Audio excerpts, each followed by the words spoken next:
नमस्कार दोस्तों, आप सबका स्वागत है आल्पस अकेडमी पर। कैसे हैं आप सब? उम्मीद है अच्छे होंगे और अपने पढ़ाई को जारी रखे होंगे। तो हम लोग आज सीखेंगे इतिहास, और इतिहास में आज का हमारा विषय है प्रागैतिहासिक काल। प्रश्नों के माध्यम से हम सीखेंगे, और जितने भी प्रश्न हम लेकर आए हैं आप सब लोगों के लिए वो बहुत ही महत्वपूर्ण होने वाले हैं, क्योंकि वो किसी न किसी परीक्षा में पूछे गए हैं। और उन्हीं पूछे गए प्रश्नों के माध्यम से हम अपने कॉन्सेप्ट को डेवलप करेंगे। तो चलिए शुरू करते हैं। आज का ये रहा पहला सवाल।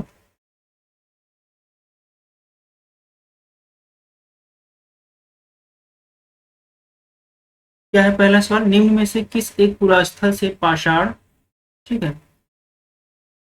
पाषाण संस्कृति से लेकर हड़प्पा संस्कृति तक के सांस्कृतिक अवशेष प्राप्त हुए हैं? ठीक है।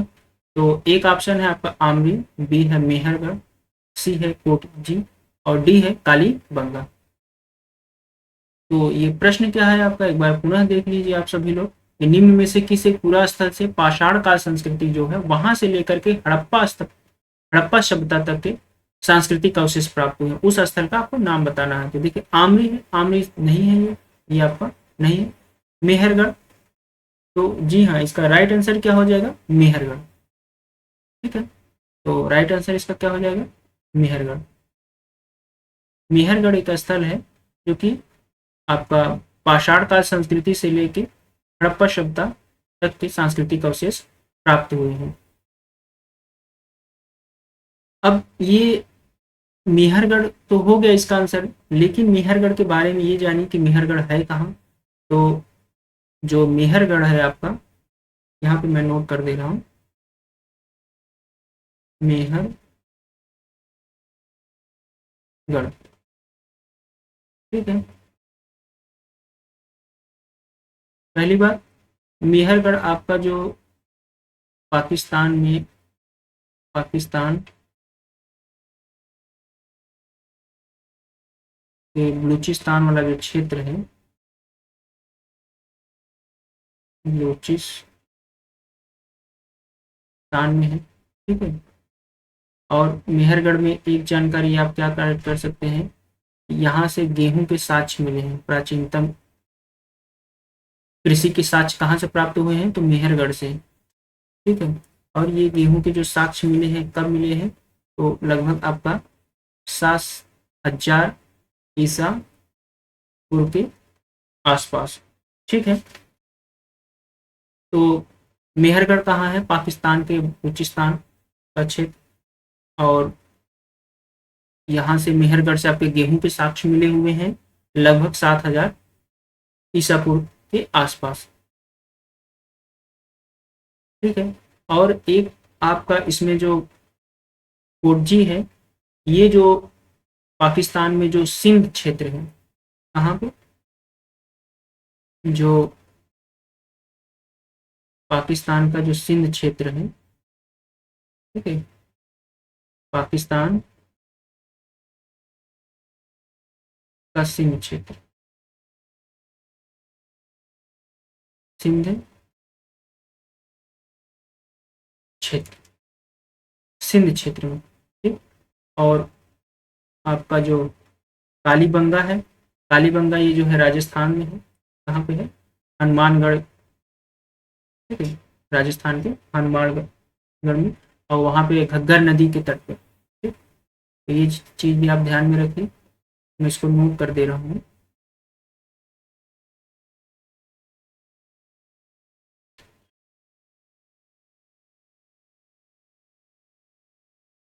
हमने क्या पढ़ा? काले मेहरगढ़ मैंने बता दिए, गुरजी बता दिए, और आपका कालीबंगा, काली,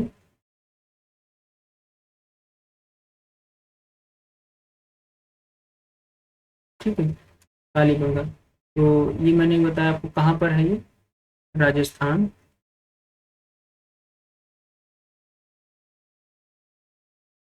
के हनुमानगढ़,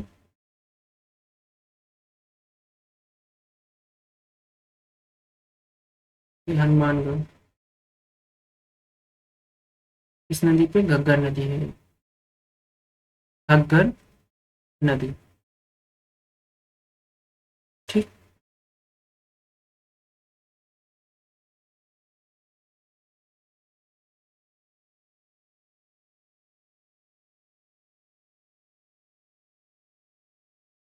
मेहरगढ़ हो गया, कोडची हो गया, सिंध प्रांत है पाकिस्तान का, कालीबंगा हो गया राजस्थान के हनुमान गंगा नदी पर। ठीक।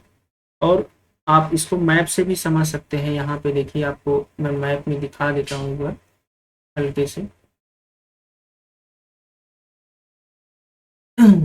ये देखिए आपका जो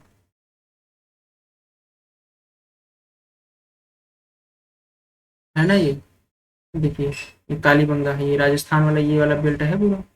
ठीक है। ये ये राजस्थान का ही एरिया है आपका। ठीक है। तो यहाँ पे जो पॉइंट, ये वाली पॉइंट है, ये क्या है आपका, कालीबंगा है। ठीक।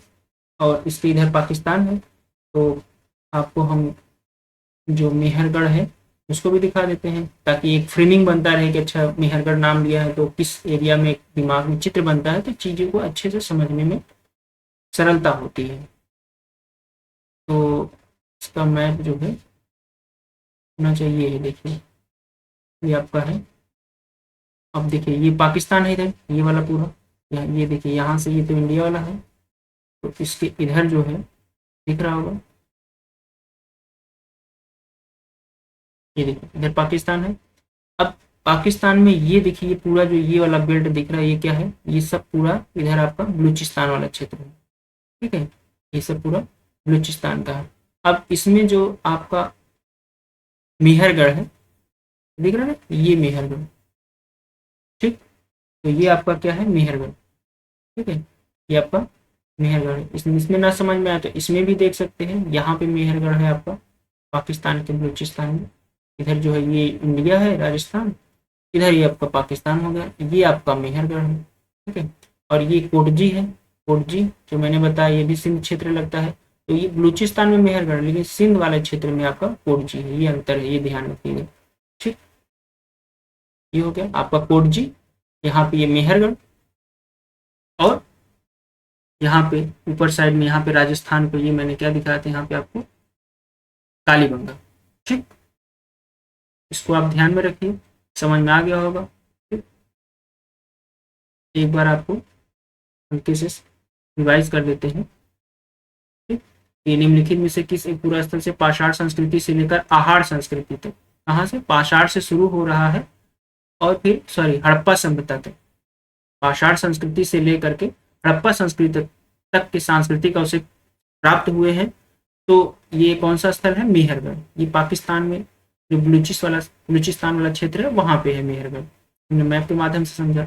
अब मेहरगढ़ के बारे में थोड़ी सी और जानकारी जानते हैं, क्या कि मेहरगढ़ से ही आपको सबसे प्राचीनतम जो है कृषि साक्ष्य मिलते हैं गेहूं के, इसके गेहूं के। ठीक है। और कब मिलते हैं, तो 7000 ईसा पूर्व के आसपास। और कोटची मैंने कहा ये भी पाकिस्तान का सिंध क्षेत्र लगता है। कालीबंगा आपका भारत में जो राजस्थान है, राजस्थान के हनुमानगढ़, ठीक है, हनुमानगढ़ से जिले से मिलता है, वहां से प्राप्त है कालीबंगा स्थल, जो कि घग्गर नदी वहीं पर बहती है उसी के आसपास। ठीक। तो ये रहा पहला प्रश्न। अब हम आगे बढ़ते हैं अपने प्रश्न की तरफ।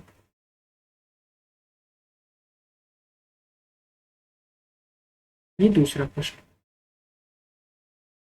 देखिए, आहार सभ्यता के बारे में निम्न कथनों पर विचार कीजिए। यानी आहार सभ्यता जो थी उसके बारे में बताया गया है, कथन कौन सा सही है कौन सा गलत है उस पर विचार करना है। तो पहला क्या कह रहा है कि आहारवासी तांबा गलाना जानते थे। ये बात बिल्कुल क्या है आपका, सही है कि वो तांबा गलाना जानते थे। दूसरा कह रहा है कि ये लोग चावल से परिचित नहीं थे। क्या है कि आहारवासी चावल से परिचित नहीं थे, ये नहीं कह रहा, जबकि वो सब क्या थे, चावल से परिचित थे। जो आहार सभ्यता के लोग थे वो चावल से अच्छी तरीके से परिचित थे, जबकि ये कह रहा नहीं है। तो ये क्या हो जाएगा आपका, गलत कथन है। फिर धातु का काम आहार वासियों की अर्थव्यवस्था का एक साधन था। जी हाँ, बिल्कुल साधन था, ये भी बात सही। अभी हमने ऊपर लाइन में ही पढ़ा है कि आहारवासी तांबा गलाना जानते थे, और यहाँ नीचे कह रहा है कि उसका अर्थव्यवस्था का एक साधन था। तो ये बात बिल्कुल सही है। फिर यहाँ से आपका जो ये 3 नंबर है, ये 4 नंबर, 1 नंबर है, ये 4 नंबर है।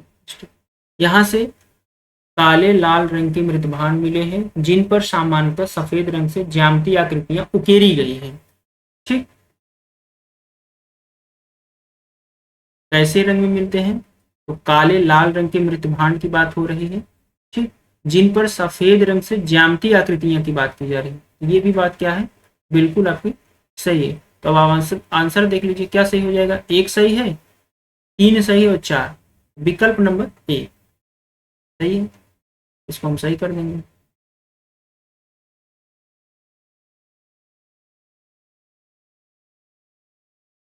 ठीक है, विकल्प नंबर ए आपका सही है।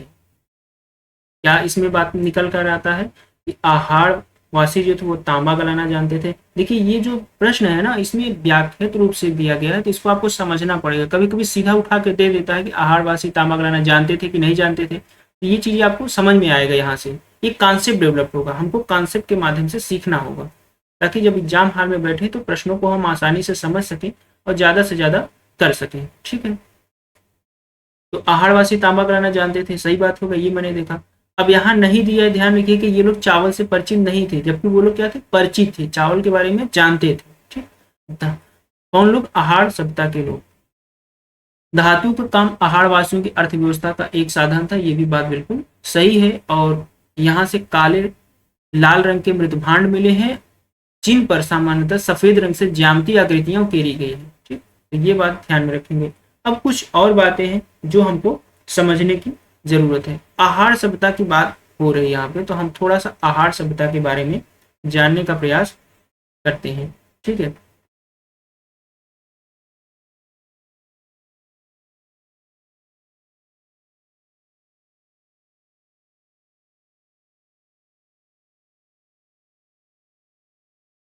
देखिए आहार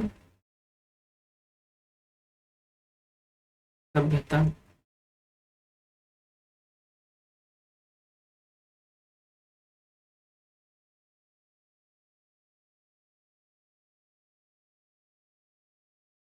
इसमें क्या हम जान सकते हैं, सबसे पहली बात कि आहार सभ्यता का क्षेत्र का था। सीधा सीधा एग्जाम में पूछेगा कि जो आहार सभ्यता है ये किस क्षेत्र में विकसित हुई, तो सबसे क्या कहेंगे, कहाँ पे, ये राजस्थान में विकसित होती है। कहाँ विकसित होती है, राजस्थान में। ठीक? अब आहार सभ्यता है तो ये कैसी सभ्यता है, तो ये जो है ताम्र पाषाणी सभ्यता है। कैसी सभ्यता है, ताम्र पाषाणी, ताम्र पाषाणी।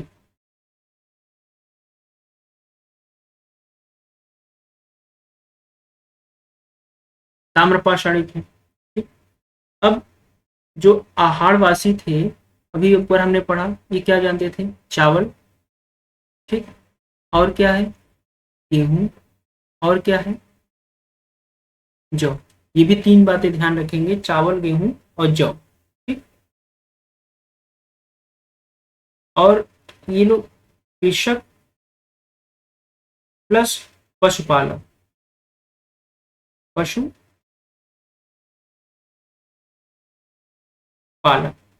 ठीक, यानी खेती भी करते थे और पशु पालन भी करते थे। ठीक, अच्छा, कभी कभी आहार जो सभ्यता है इसका एक अन्य नाम आ जाता है, कौन सा, अन्य नाम, तो उसको भी ध्यान में रखेंगे, क्या नाम है उसका, कामवती, कामवती, तांबे को गलाते थे, इसीलिए इसका नाम ताम्रवती रखा गया। ठीक, तो ये भी ध्यान में रखना है हमको। ठीक है,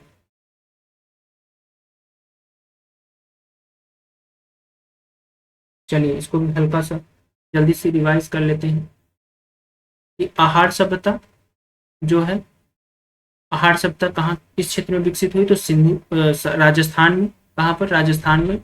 और ये ताम्रपाषाणी सभ्यता है, चावल गेहूं जौ के बारे में जानते थे, कृषि करते थे और पशुपालन करते थे। और आहार सभ्यता का एक अन्य नाम से भी जानते हैं, ताम्रवती, क्योंकि भी तांबा को गलाना जानते थे। ठीक, तो ये बात हो गई। अब बढ़ते हैं अपने आगे की तरफ। तीसरा प्रश्न, निम्नलिखित में से किसको चार कोलित, क्या बता रहा है, चार कोलित युग कहा जाता है। पाषाण युग को, नवपाषाण युग को, ताम्र पाषाण युग को, या फिर लौह युग को। तो लौह युग तो है नहीं, नवपाषाण युग भी नहीं है, पूरा पाषाण भी नहीं है। जो ताम्र पाषाण है इसी को आपको क्या बोलते हैं, चालकोलिक युग। तो ऑप्शन नंबर सी बिल्कुल सही है।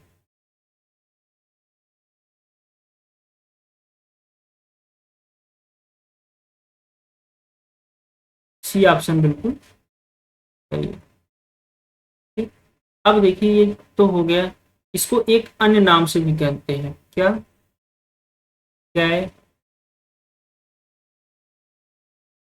कैलकोलिक,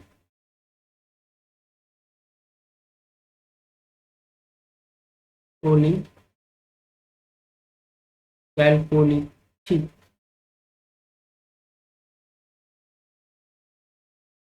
ठीक, यानी कि ये हुआ कि जो ताम्रपाषाण युग है उसको हम तीन नाम से जानते कह सकते हैं। पहला कैलकोलिक, ठीक, उसके बाद आपका चालकोलिक, ठीक, चाल को ली, ठीक, ठीक। अब थोड़ा सा नवपाषाण युग के बारे में भी जानते हैं, क्या?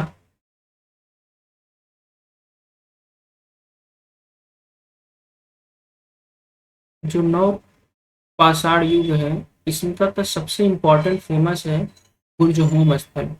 नवपाषाण युग स्थल है कौन सा? बुर्ज होम प्लस कुफ कराल, कुफ कराल ये दोनों जो है नवपाषाणी स्थल है। अब ये है कहाँ? ये है जम्मू प्लस कश्मीर में। और यहाँ जो बुर्ज होम है, इस बुर्ज होम से जो है आपको क्या मिलता है? तो सबसे ज्यादा इंपॉर्टेंट है, क्या मिलता है? गर्द आवास। और क्या मिलता है गर्द आवास के साथ साथ? मिलता है कुत्ते के साथ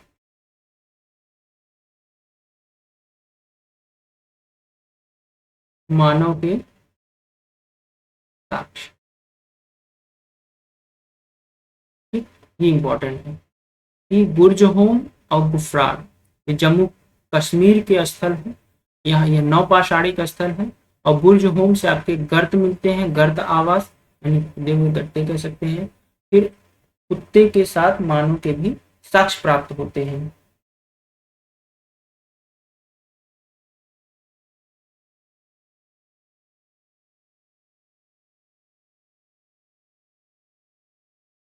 ठीक है, ये हो गया। अब देखिए अगला प्रश्न।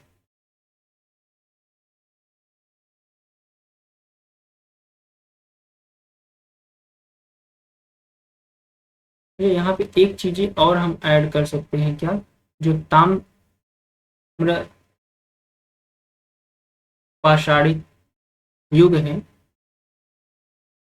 इसमें जो है कुछ संस्कृतियां विकसित हुई। तांबे से कौन कौन सी संस्कृतियां हैं? जैसे आपका जोरवे संस्कृति है, कौन सा? जोरवे संस्कृति है, महाराष्ट्र का है ये जोरवे संस्कृति है। आहार संस्कृति ये भी ताम्र पाषाणिक है, तो आहार संस्कृति है, आहार संस्कृति है। उसके बाद आपका आहार संस्कृति के बाद क्या आता है? कायथा है, क्या है? कायथा है। फिर मालवा है, मालवा संस्कृति। उसके बाद आपका नरहन एक संस्कृति है, नरहन संस्कृति।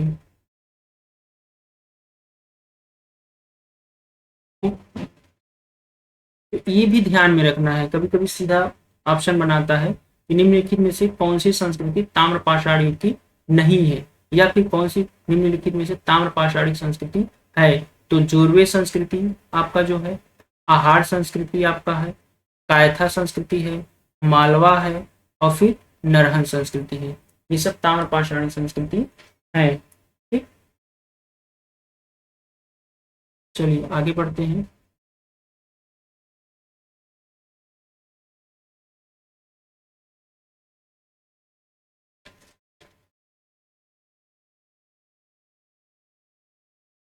ये एक चीज यहाँ पे और देखिए आप ध्यान से सब लोग, कि अभी मैंने कहा प्रागैतिहासिक काल का हम लोग अध्ययन कर रहे हैं, जो अभी हमने कहा पूरा पाषाण काल, नव पाषाण काल। तो आप थोड़ा सा इसको समझ सकते हैं कि जो प्रागैतिहासिक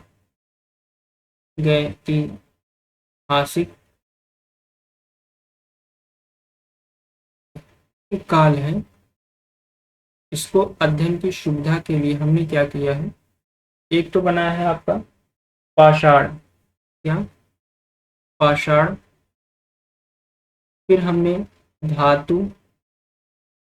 ठीक, ये जो पाषाण है इसमें हमने क्या देखा, इसमें आपको मिलेगा पूरा पाषाण, पूरा पाषाण, फिर इसमें आपको मिलेगा मध्य पाषाण, मध्य पाषाण, उसके बाद आपको मिलेगा नव पाषाण, नव पाषाण।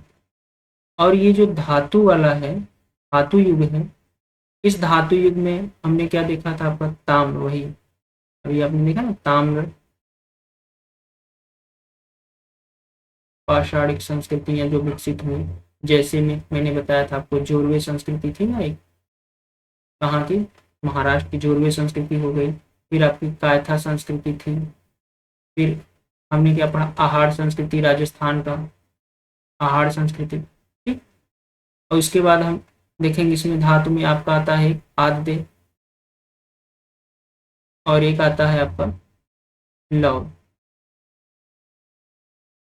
लौह युग, आद्य युग, लौह युग। इसमें हमको पढ़ना है सिंधु सभ्यता के बारे में, सिंधु सभ्यता। और ताम्र पाषाणी में, ताम्र पाषाणी संस्कृतियां जोरवे का था, आहार, मालवा, हेराडी, ये सब भी है। ये भी देखेंगे कि प्रागैतिहासिक काल को समझने के लिए हमने क्या किया, अध्ययन की सुविधा के लिए हमने पाषाण युग और धातु युग में, यानी कि जो पहले पत्थर प्राप्त होते हैं उसको अध्ययन करते हैं, फिर जो समय के अनुसार बदलते गए धातु का भी अध्ययन करते हैं। ठीक, अब हम बढ़ते हैं आगे प्रश्न।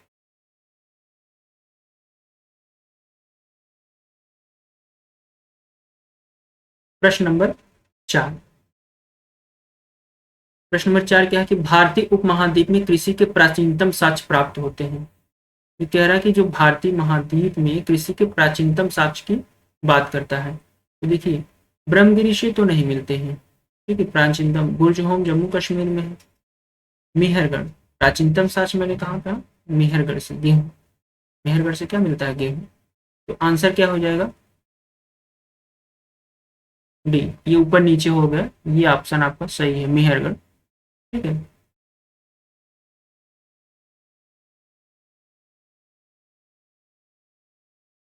तो भारतीय उपमहाद्वीप में कृषि के प्राचीनतम साक्ष्य प्राप्त होते हैं, कहाँ से प्राप्त होते हैं, मेहरगढ़ से प्राप्त होते हैं। और मेहरगढ़ के बारे में यहाँ पे मैंने आपको बता दिया है कि मेहरगढ़ कहाँ पर स्थित है, पाकिस्तान का आपका जो बलूचिस्तान वाला क्षेत्र है, ठीक, वहां पर मेहरगढ़ है आपका। 7000 ईसा पूर्व के आसपास यहाँ पर गेहूं के साक्ष्य प्राप्त होते हैं, ये बताया।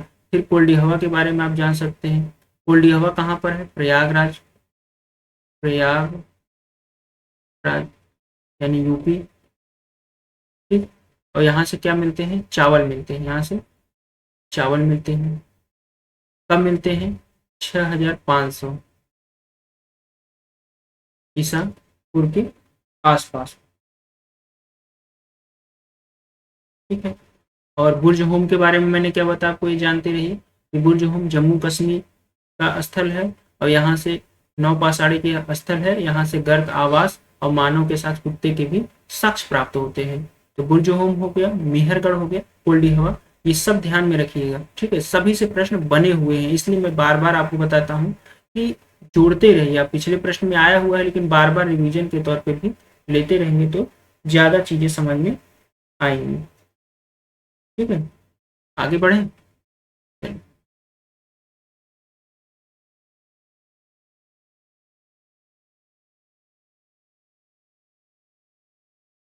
भारतीय उपमहाद्वीप में कृषि के प्राचीनतम साक्ष्य प्राप्त हुए। देखिए सेम प्रश्न है लेकिन बहुत ध्यान से। अभी हमने जो इसके पहले प्रश्न संख्या 4 जो हमने पढ़ा वो भी यही था, भारतीय उपमहाद्वीप में कृषि के प्राचीनतम साक्ष्य प्राप्त हुए, तो हमने उसका आंसर क्या किया था, मेहरगढ़। लेकिन इसमें मेहर नहीं है, इसमें लहुरा देव। सही आंसर क्या हो जाएगा, लहुरा देव। क्यों, ऐसा क्यों हो रहा है, तो वो इसलिए हो रहा है क्योंकि जो अभी जो नवीनतम साक्ष्य के आधार पे जो नवीनतम खोज है उसके अनुसार जो है लगभग लहुरा देव में कब 9,000 ईसा पूर्व से 7,000 ईसा पूर्व के आसपास लहुरा देव से यहाँ से चावल के साक्ष्य मिलते हैं। किसके मिलते हैं, चावल के साक्ष्य मिलते हैं। ठीक है, तो भारतीय उपमहाद्वीप में कृषि के प्राचीनतम साक्ष्य कहाँ से प्राप्त होते हैं, लहुरा देव से। अगर विकल्प में लहुरा देव है तो फिर लहुरा देव होगा, अगर विकल्प में लहुरा देव नहीं है तो प्राचीनतम क्या हो जाएगा, मेहरगढ़ हो जाएगा।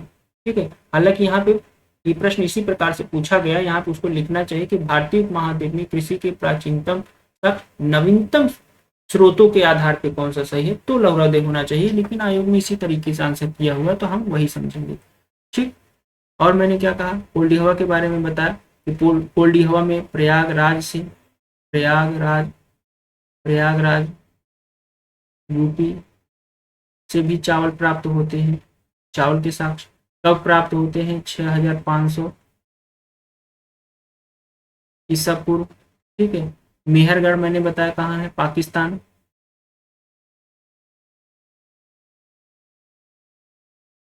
ठीक, तो बलूचिस्तान है, पाकिस्तान का बलूचिस्तान वाला क्षेत्र है। यहाँ से किसका साक्ष्य मिलता है, गेहूं का साक्ष्य मिलता है। कब मिलता है, तो 7,000 ईसा पूर्व के आसपास मिलता है। ठीक है,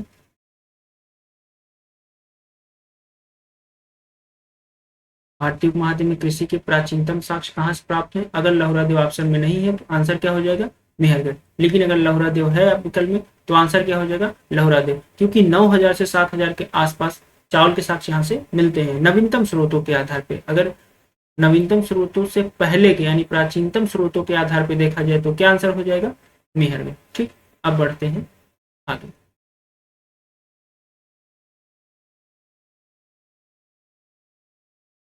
प्रश्न संख्या 6 देखिए, मानव द्वारा सर्वप्रथम प्रयुक्त अनाज था। सबसे पहले प्रयुक्त अनाज था, मानव द्वारा सर्वप्रथम प्रयुक्त अनाज था, क्या था, गेहूं था, चावल था, जौ था, या फिर बाजरा था। ठीक है, तो इसका सही आंसर क्या हो जाएगा, गेहूं तो नहीं है, चावल भी नहीं है, जौ है। सही आंसर क्या हो जाएगा, जौ। मानव द्वारा सर्वप्रथम प्रयुक्त अनाज क्या था, तो जौ था। ठीक है, अब ये जौ था तो भाई कब प्रयुक्त हो गया, सबसे पहले 8,000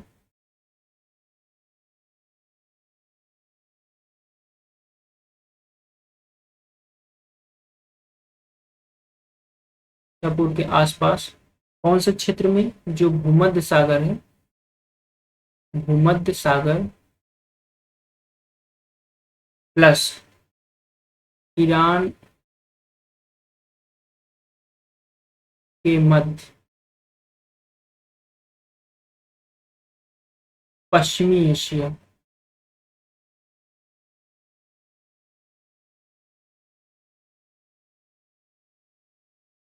पश्चिमी एशिया। ठीक है, यहाँ पे जौ का सर्वप्रथम अनाज के रूप में प्रयोग किया जाता है।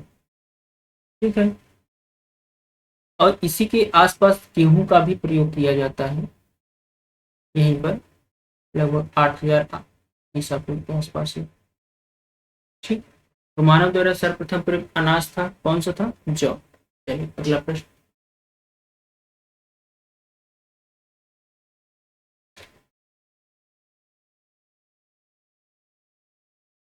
प्रश्न संख्या 7, प्रथम मानव जीवाश्म भारत की किस नदी घाटी से प्राप्त हुआ था?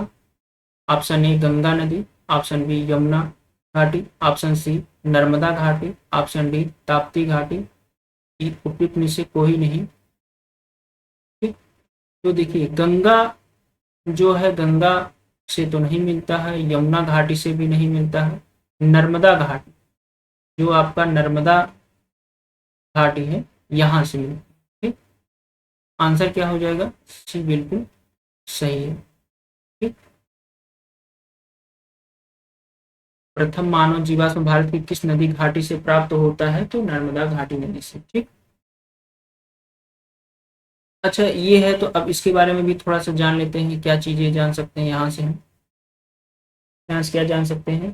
पहली बात, एमपी का क्षेत्र लगता है, और दूसरी बात इस जगह से ये, तो एक हथनौरा स्थान है, कैसा हथनौरा स्थल।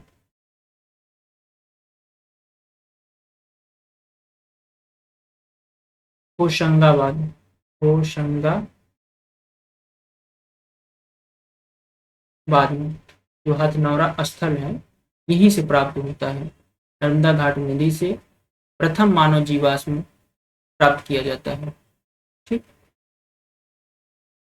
अब ये जो ताप्ती नदी घाटी है इसके बारे में जान सकते हैं यहाँ पे।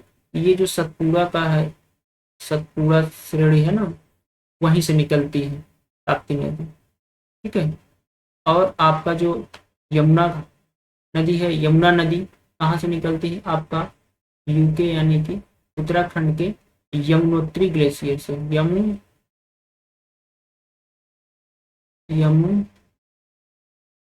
यमुनोत्री ग्लेशियर।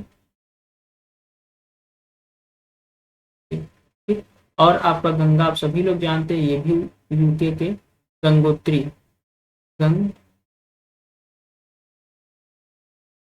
गंगोत्री ग्लेशियर से, गंगोत्री ग्लेशियर से।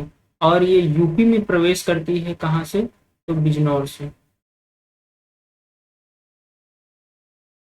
यूपी में कहाँ से प्रवेश करती है? बिजनौर से। ठीक है, तो प्रथम मानव जीवाश्म भारत की किस नदी घाटी से प्राप्त होता है? तो नर्मदा नदी घाटी से प्राप्त होता है, यानी कि नर्मदा नदी घाटी कहाँ है? एमपी में है, हथनौरा स्थल है, वहां से प्राप्त किया जाता है प्रथम जीवाश्म। और यमुना के बारे में जानते हैं, तो यमुना कहाँ से निकलती है? यूके के यमुनोत्री स्थान से।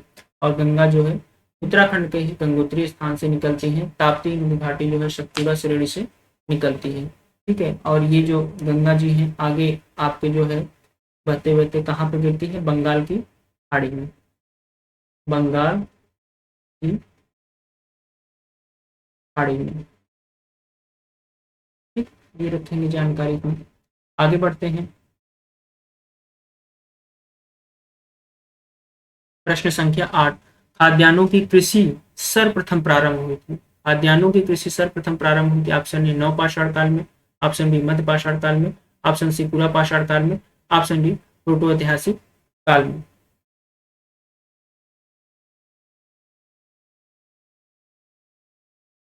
तो इसका सही आंसर क्या हो जाएगा? ए आंसर बिल्कुल सही है, नवपाषाण काल में।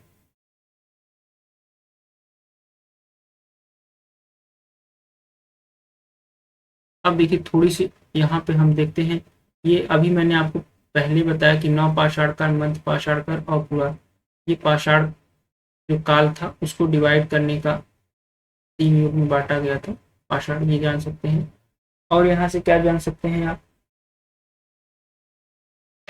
देखिए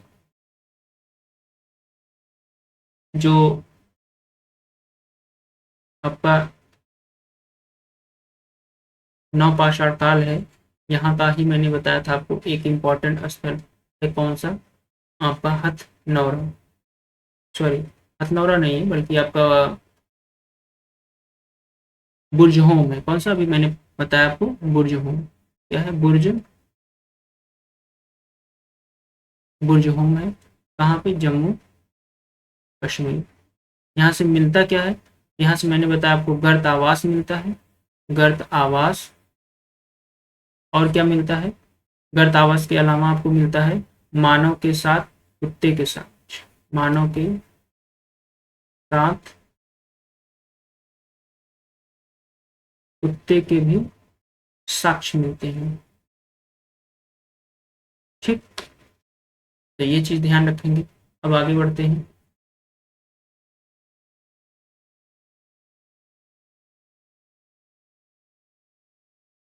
हड्डी से निर्मित आभूषण भारत में मध्य पाषाण काल के संदर्भ में प्राप्त हुए हैं।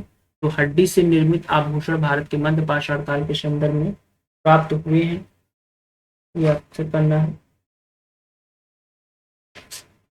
देखिए, ऑप्शन नंबर ए सराय नाहर से, ऑप्शन नंबर बी महदहा से, ऑप्शन नंबर सी लेखैया से, ऑप्शन नंबर डी चोपनी मांडो से। तो देखिए, ये जो आपका सराय नाहर है और महदहा है, इसका क्षेत्र कौन सा लगता है? प्रतापगढ़, प्रतापगढ़।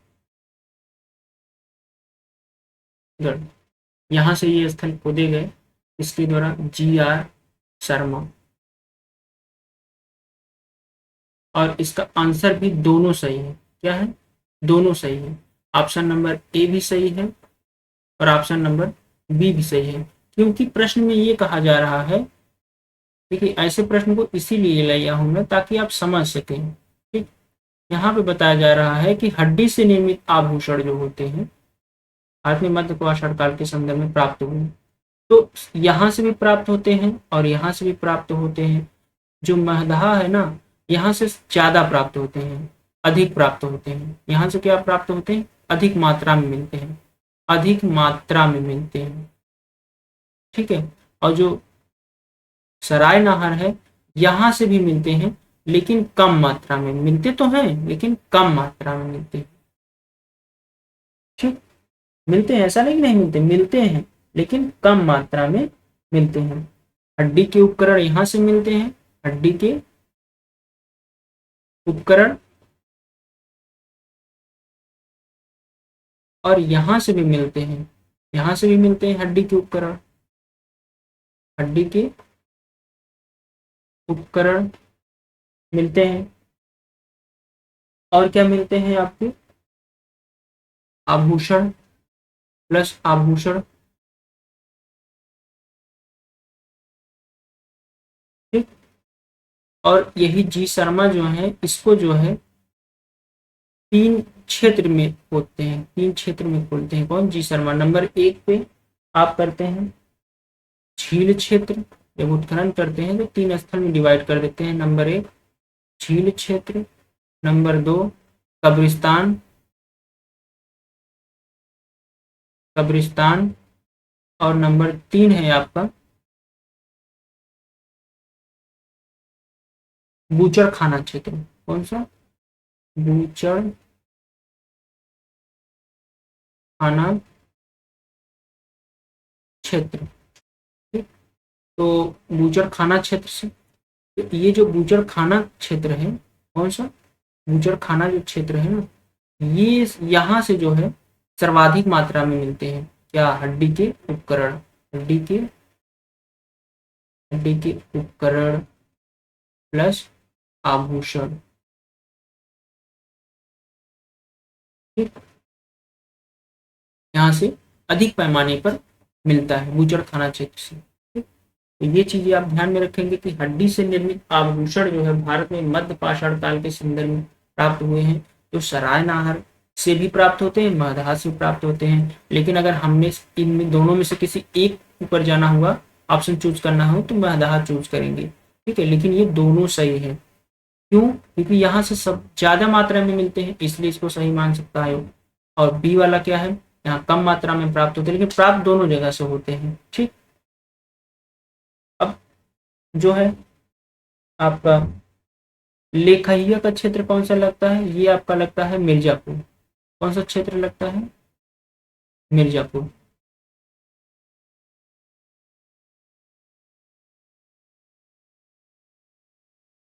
मिर्जापुर। और चोपनी मांडो तो प्रयागराज, प्रयागराज। ठीक, अगला देखिए।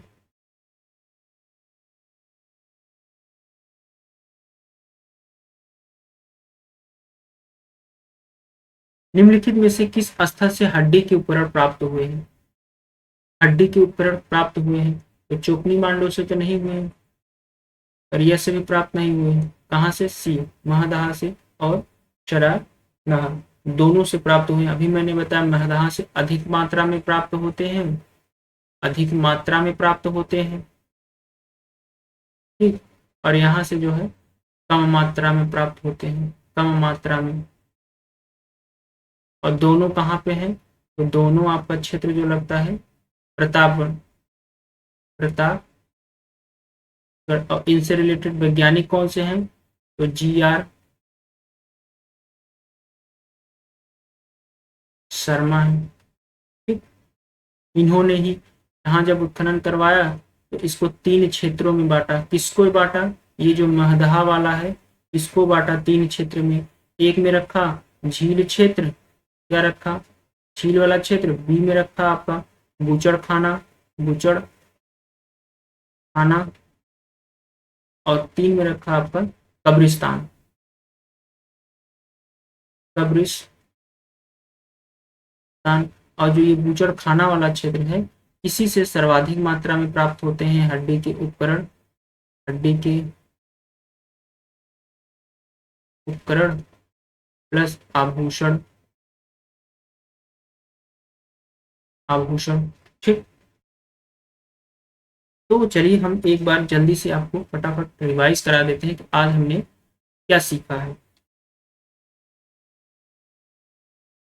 ठीक है।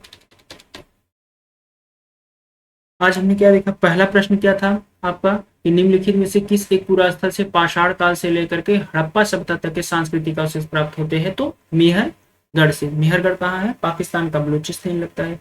कोटजी कहाँ? ये पाकिस्तान में सिंध वाला जो क्षेत्र लगता है वहां पे है। और कालीबंगा जो है आपका राजस्थान, हनुमानगढ़, घग्गर नदी, ठीक। ये बातें ध्यान में रखेंगे। और मेहरगढ़ से कौन सा साक्ष्य प्राप्त होता है? तो आपका गेहूं, कब? 7000 ईसा पूर्व आसपास, ठीक। अब अगला प्रश्न क्या था आपका? अगला प्रश्न था कि आहार सप्ताह के बारे में निम्न स्थानों पर विचार कीजिए। तो हमने आहार सप्ताह के बारे में बताया। आहारवासी जो थे तांबा गलाना जानते थे, ये लोग चावल से भी परिचित थे। धातु कम का काम जो है आहार वासियों की सब अर्थव्यवस्था का एक साधन था। यहाँ से काले लाल रंग के मृत भांड मिले हैं जिन पर सामान्यतः सफेद रंग से ज्यामितीय आकृतियां उकेरी गई हैं, ठीक। ये बातें हमने देखा।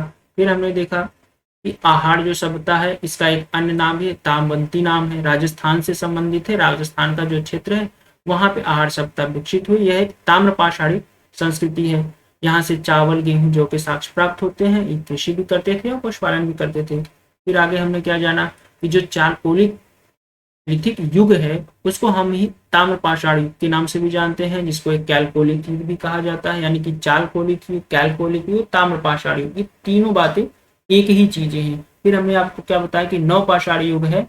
जो नवपाषाण युग का एक स्थल है बुर्ज होम, बहुत इंपॉर्टेंट है। बुर्ज होम से जो है गर्भ आवास मिले हुए हैं और क्या मिले हुए हैं? कुत्ते के साक्ष्य प्राप्त हुए हैं। मानव के साथ साथ कुत्ते की भी अगर साक्ष्य पूछा, सीधा पूछता है एग्जाम में, मानव के साथ कुत्ते के भी साक्ष्य प्राप्त हुए हैं। कौन सा नवपाषाणी का स्थल है? तो बुर्ज होम, ठीक।